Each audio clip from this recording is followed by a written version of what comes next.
Hola hermanos, el día de hoy, 28 de agosto del 2025, pues sí, es jueves de la 21ª semana del tiempo ordinario, solo que todos los 28 de agosto celebramos a uno de los más grandes santos de la historia de la iglesia y de la historia de la humanidad. Es un personaje que, vamos, en su sensibilidad, en su agudeza, en su inteligencia, en su piedad, toca todos los corazones, realmente toca todos los corazones. Por eso me gusta la imagen que tengo puesta atrás, que no alcanza a verse del todo, ¿no? Pero es él con un corazón en la mano.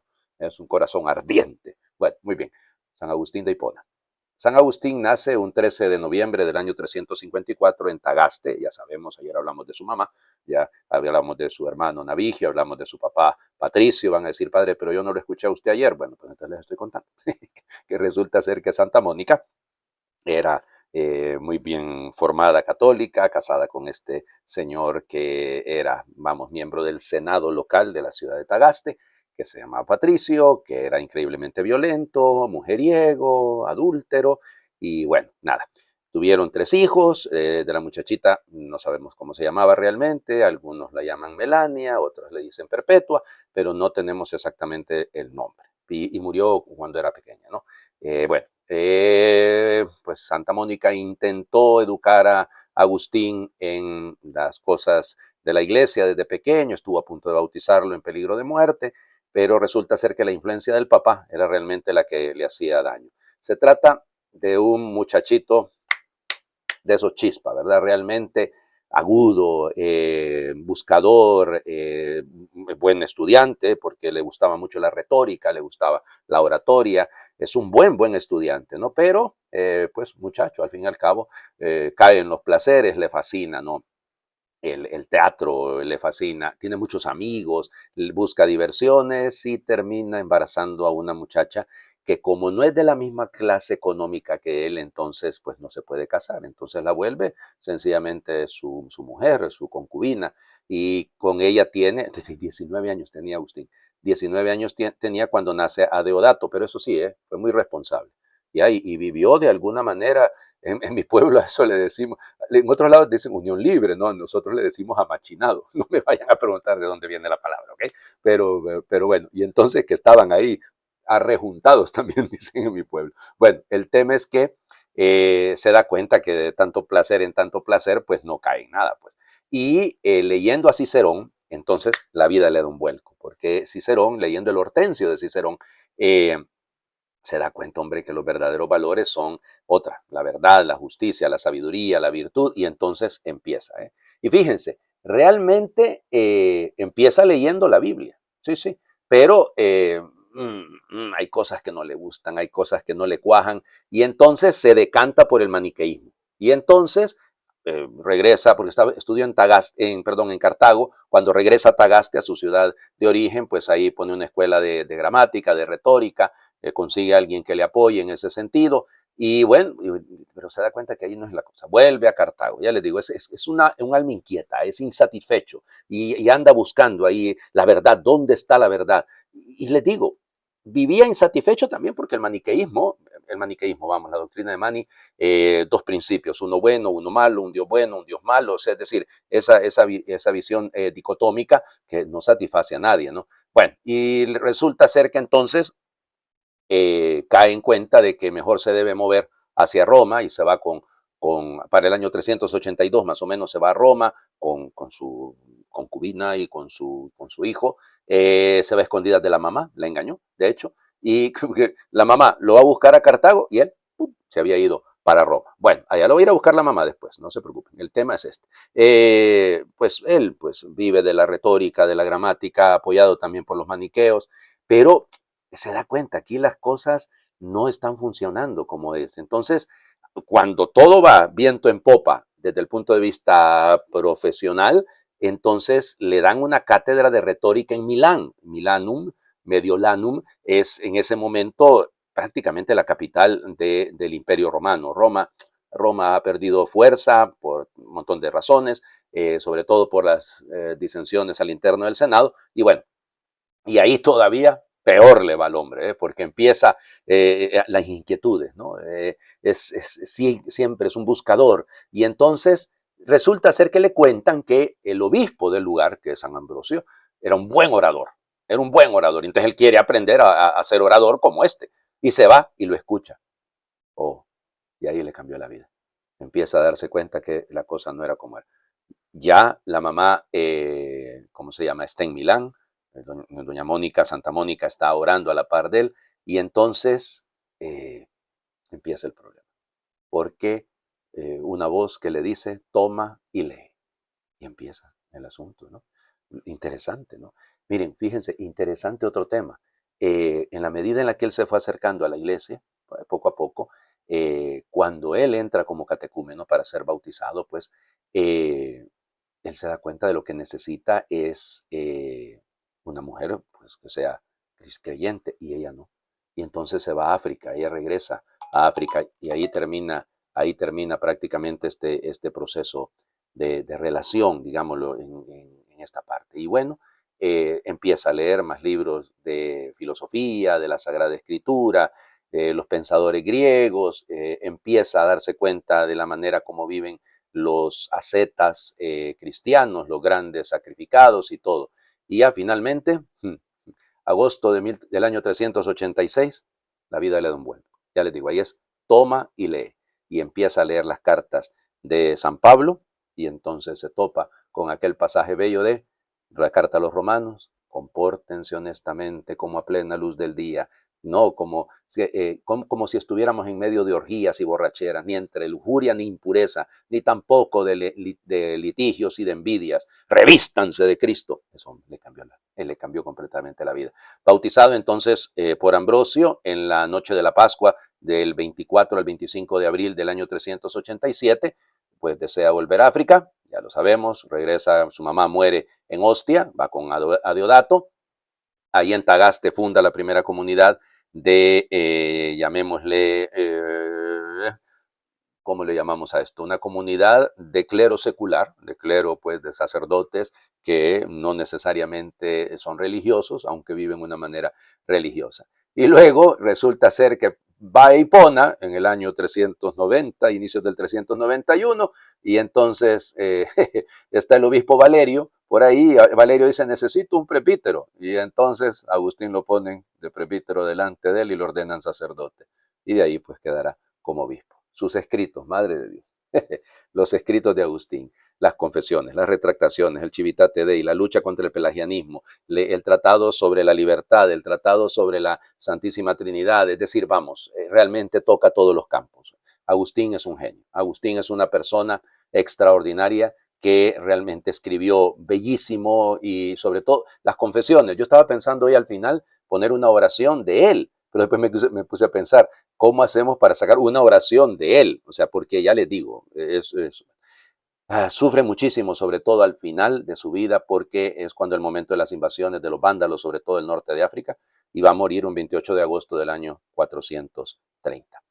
Podría pasarme aquí un buen rato más hablando de él, pero tengo que ser prudente y no pasarme tanto. Vamos a las lecturas del día de hoy. Sí, terminamos de leer la primera carta a los tesalonicenses.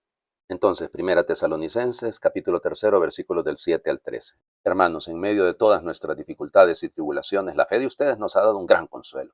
El saber que permanecen fieles al Señor nos llena ahora de vida. ¿Cómo podremos agradecerle debidamente a Dios el gozo tan grande con que a causa de ustedes nos alegramos en el Señor, a quien noche y día le rogamos con todo el alma que nos conceda verlos personalmente para completar lo que todavía falta a su fe? Que el mismo Dios, nuestro Padre y Jesucristo, nuestro Señor, nos conduzcan hacia ustedes, que el Señor los llene y los haga rebosar de un amor mutuo y hacia todos los demás, como el que yo les tengo a ustedes, para que Él conserve sus corazones irreprochables en la santidad ante Dios nuestro Padre, hasta el día en que venga nuestro Señor Jesús en compañía de todos sus santos. Palabra de Dios. Te alabamos, Señor. Bueno, ya les digo que terminamos de leer de la carta a los tesalonicenses. De hecho, todavía no, creo que todavía la seguimos leyendo mañana, no mañana viernes, aunque es que mañana es el día del martirio de San Juan Bautista. Y entonces sí, pero sí creo que la primera lectura se tiene que tomar, es propia. Yo decía porque ya deberíamos de comenzar a leer otro texto propiamente que nos va a acompañar otro poquito de tiempo, que va a ser el libro del Eclesiástico, el libro de Jesús Ben Sira.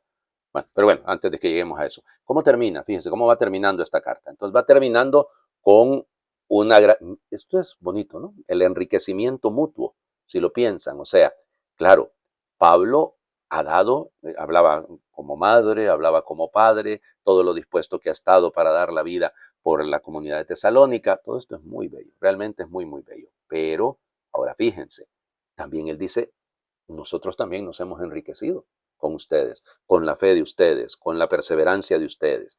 Pues miren, qué bello esto, ¿no?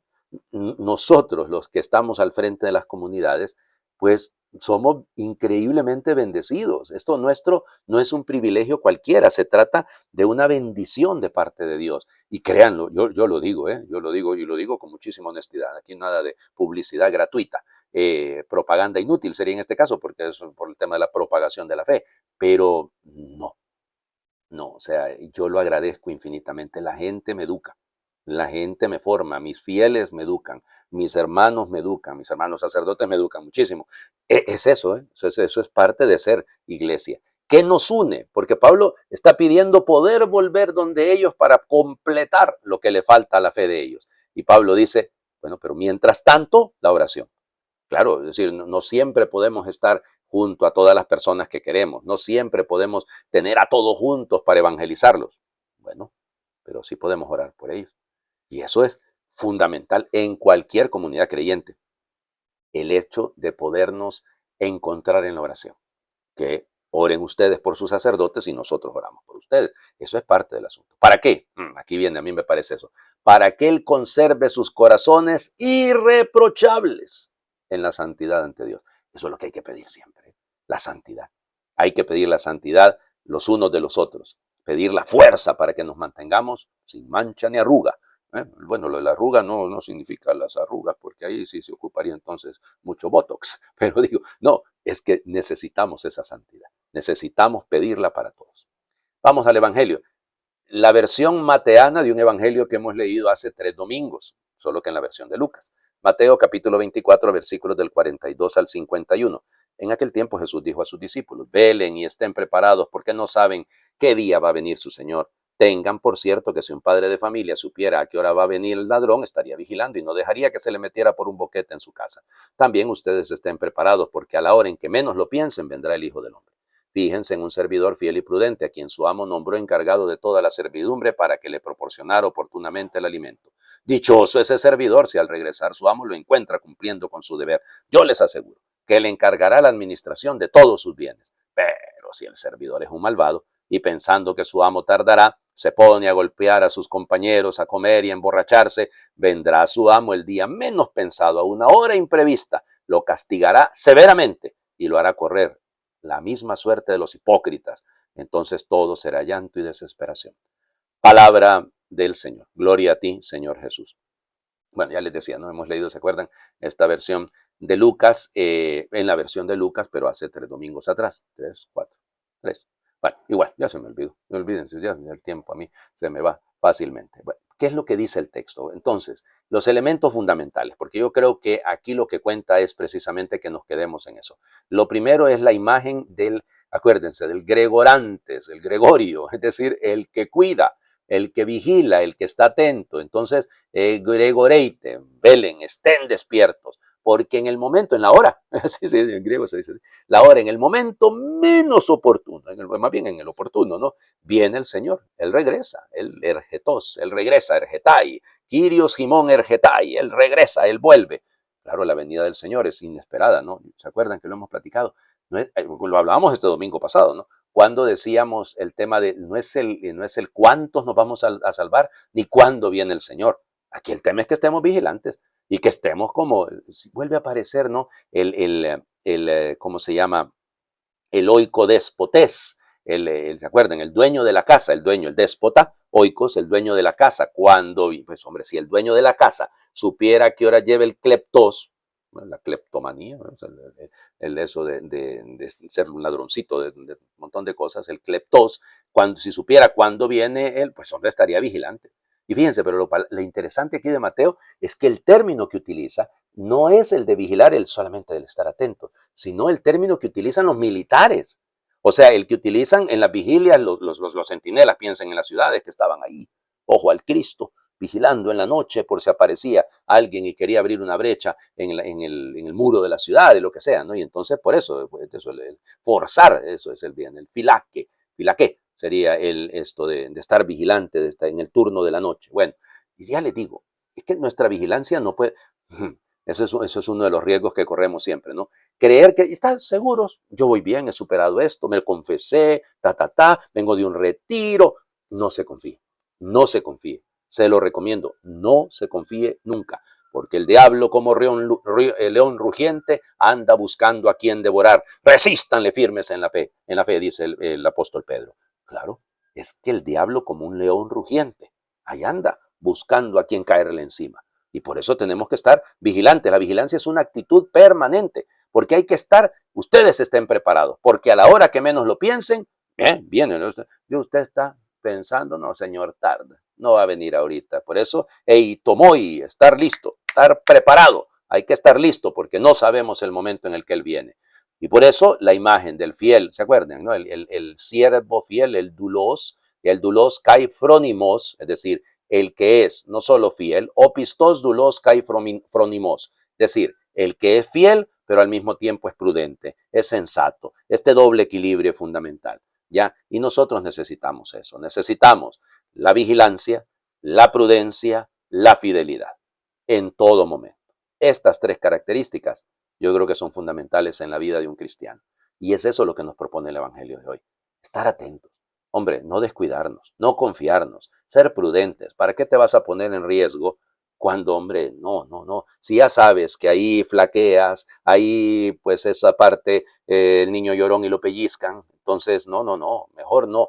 Usted sabe que hay algunas relaciones que no le convienen, hay algunas amistades que no son amigos, que más bien son enemigos. Pues no se acerque a ellos, hombre, no se ponga en riesgo. ¿Para qué va a arriesgar su vida en cosas inútiles? La prudencia es fundamental y manténgase fiel. Lo que ha prometido, lo que se deja construir de parte del Señor, continúelo, ¿ya? Porque así cuando venga el Señor, Macarios, bienaventurado aquel que cuando venga el Señor lo encuentre, lo halle, haciendo el bien, haciendo lo que es correcto. Y por eso le confiará todo. Aquí no es interesante lo que nos confíen, porque aquí el término le pondrá al frente, de hecho le pondrá un cargo, ese es el sentido, ¿no? Pero nosotros no es porque andamos buscando cargos, es que nosotros lo que queremos es alcanzar la gloria, pero por eso, cuidado, nada de borracheras, nada, estoy pensando en San Agustín, ¿no? Nada de orgías, nada de lujuria, nada de estas cosas, ni de pleitos, ni nada. No, no, ustedes revístanse de Cristo. Eso le cambió la vida a Agustín, de la carta a los romanos. Ojalá nos la cambie a nosotros. Hagamos oración. Llega de día, llega de noche, se le espera por la puerta, llega por la ventana. Le buscamos con alegría, llega con su cruz. Estamos de guardia, nos llama desde dentro. Rastreamos huellas, llega por senderos nuevos. Llega en la abundancia y más todavía en la pobreza. Llega cuando triunfamos y nos acompaña en los fracasos. Llega cuando es deseado y se presenta cuando no se le espera. Llega en el silencio y en el áspero y abrasador viento. Llega también en la multitud y el ruido. Llega para dormirnos y para despertarnos. Llega a través de todas las caras que encontramos a lo largo del día en nuestro camino. Llega en el desierto de manantiales inciertos, en las estepas de desconocidos pozos, en los bosques frondosos en que nos perdemos, en las altas cumbres que hollamos y en los valles que nos dan vértigo. Llega a cada instante, llega en cada lugar, allí donde estamos está. Fiel a tu palabra, ya estás esperándonos. Amén. Señor, esté con ustedes y les bendiga a Dios por intercesión de San Agustín de Hipona, el que es Padre, Hijo y Espíritu Santo, y su bendición descienda, les acompañe siempre. Tárdete a mí. Realidad tan antigua y escondida, yo te buscaba afuera y tú estabas dentro. Tarde te amé. No es por decir una de las tantas frases. ¿Saben dónde se le encuentra a este que tarde hemos amado? En la Eucaristía. Hoy es jueves. Al Santísimo todo el mundo. Feliz jueves para todos.